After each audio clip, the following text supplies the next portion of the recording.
എന്താണ് ഓവർഹെഡ്? ഏതെങ്കിലും ഒരു പ്രത്യേക പ്രൊഡക്റ്റുമായിട്ടോ സർവീസുമായിട്ടോ നമുക്ക് ഡയറക്റ്റായിട്ട് കണക്ട് ചെയ്യാൻ പറ്റാത്ത കോസ്റ്റ് അല്ലെങ്കിൽ എക്സ്പെൻസുകളെയാണ് ഓവർഹെഡുകളെന്ന് പറയുക. All the cost or expenses other than direct cost or direct expense are called overhead.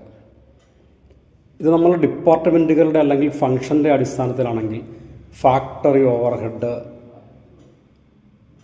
Selling overhead, administration overhead, distribution overhead എന്നിങ്ങനെ തിരിക്കാറുണ്ട്.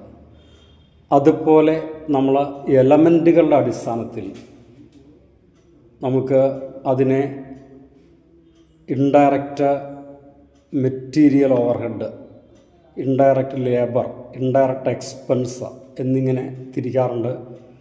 അതുപോലെ ഓവർഹെഡുകളുടെ സ്വഭാവത്തിൻ്റെ അഥവാ വേരിയബിലിറ്റിയുടെ അടിസ്ഥാനത്തിൽ നമുക്ക് വേണമെങ്കിൽ അതിനെ fixed overhead, variable overhead, semi variable overhead എന്നൊക്കെ പറയാം.